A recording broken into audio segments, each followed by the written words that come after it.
Hey guys अस्सलाम वालेकुम, इसमी मोहम्मद आफाक ख़ान। आपसे गुजारिश है कि डायरी कलम उठा लीजिए, नोट्स लिखना शुरू कर दीजिए या फिर मोबाइल में नोट लिखना शुरू कर दीजिए। जो बातें मैं करने लगा हूँ वो मुस्तक़बिल में बिल्कुल सच्ची होंगी और अगर साबित नहीं हुई मेरी बातें तो मैं अपना यूट्यूब चैनल ही डिलीट कर दूँगा।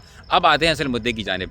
मैंने मुफ्ती तारिक मसूद साहब का पॉडकास्ट सुना है इरशाद भट्टी के साथ। एक बात तो ये तय हो गई है और हमारे मुआशरे को ये बात समझ लेनी चाहिए कि इल्म वाली बात इल्म वाले से करना चाहिए, जिसके पास इल्म हो। उस बात को सुनने का, इंटरव्यू को सुनने का, पॉडकास्ट को सुनने का मज़ा आता है और एक आम जाहिल इंसान को भी इत्मीनान हो जाता है कि इल्म वाला जब बात करता है तो वाक़ियतन उससे हमें कुछ न कुछ सीखने को मिलता है। जिस तरीके से इरशाद भट्टी सवालात कर रहे हैं और साफ पता लगता है कि जो सवालात हैं वो इंजीनियर मिर्ज़ा की फ़ीड किए हुए, सिर्फ ज़बान जो है वो इरशाद भट्टी की इस्तेमाल हो रही है। लेकिन जो जवाबात दिए, जिस मंजन को बेच कर इंजीनियर मिर्ज़ा का चैनल जिस मंजन पर खड़ा हुआ है वो इस 2 घंटे की पॉडकास्ट से मुकम्मल तौर पर ज़ीरो हो गया है। लेकिन यहाँ पर एक चीज़ हमें समझ लेनी चाहिए, वो ये है मेरे दोस्तों कि इंजीनियर ये जो इरशाद भट्टी जब कोई सवाल करता है, इल्मी जब कोई सवाल करता है, ज़ाहिर सी बात है देख कर पता लगता है कि ये सवाल फीड किया गया है, ये इस सवाल को भी नहीं समझ सकता। लेकिन जब आगे से इल्मी जवाब आता है तो ये शख्स काउंटर क्वेश्चन नहीं कर सकता कम इल्मी की वजह से। एक जाहिल इंसान अगर किसी आलिम के साथ बैठे कोई सवाल करे तो उसके पास उस जवाब के बाद कोई सवाल इसलिए नहीं होगा क्योंकि उसके पास उस चीज़ का इल्म नहीं है। अब इसका आगे क्या होने जा रहा है, ये इंजीनियर मिर्ज़ा की क्या प्लानिंग है या ये आई डोंट नो प्लान है या नहीं है, लेकिन आगे होने क्या जा रहा है। आगे देखें, ये होगा इरशाद भट्टी पहले गया इंजीनियर साहब के पास, वहाँ से सवालात उठाए, तारिक जमील साहब के पास गया, वहाँ से सवालात उठाए, फिर तारिक मसूद साहब के पास गया, वहाँ से बहुत सारी चीज़ें क्लियर हो गई। अब चूँकि इंजीनियर मिर्ज़ा ख़ुद मौजूद नहीं वहाँ पे, तो इसको मेरे ख़्याल में अगले 4-5 महीने का 1 साल का कंटेंट और मिल गया। अब ये क्या करेगा, हाँ भाई इरशाद भट्टी ने जो सवाल किया तो तारिक मसूद साहब ने ये जवाब दिया, लेकिन अब ये बताओ कि इसके बारे में क्या बात है।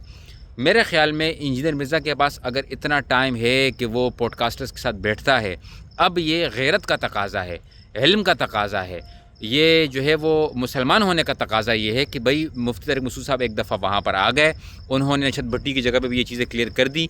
अब इंजीनियर मिर्ज़ा को ये ऐलान कर देना चाहिए कि जी अब मैं तैयार हूँ तारिक मसूद साहब के पास जाकर बैठने के लिए, और इसकी वजह ये है कि ये मामला एक बिल्कुल ख़त्म हो जाए। लेकिन इंजीनियर मिर्ज़ा ये कभी भी नहीं करेगा, टाइम क़यामत तक है।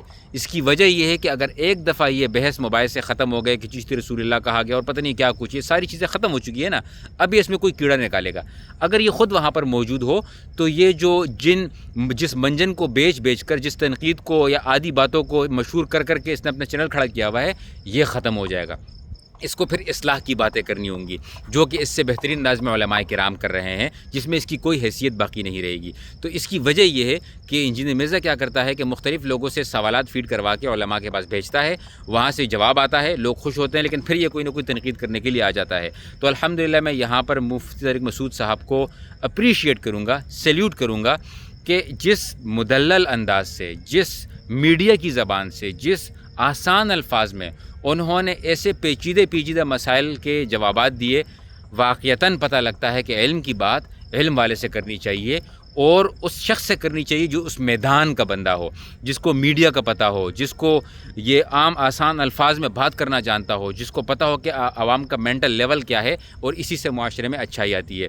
तो तमाम पॉडकास्टर्स वगैरह से गुजारिश है जो ये चाहते हों कि मुआशरे में कोई अच्छी बात लेकर आएँ तो ऐसे उलमा के पास जाएं जो कि मीडिया के मिजाज जानते हों, सोशल मीडिया के मिजाज जानते हों, जो कि प्रोपेगेंडे जानते हों, जिनके पास ये तमाम चीज़ों के जो इस मैदान के लोग हों, तो यकीनन मुआशरे को फ़ायदा होगा। बाकी व्यूज़ जितने गेन करने करते रहो, इसमें कोई क्या कह सकता है। जज़ाकुमुल्लाह खैरन। अस्सलामु अलैकुम वरहमतुल्लाह।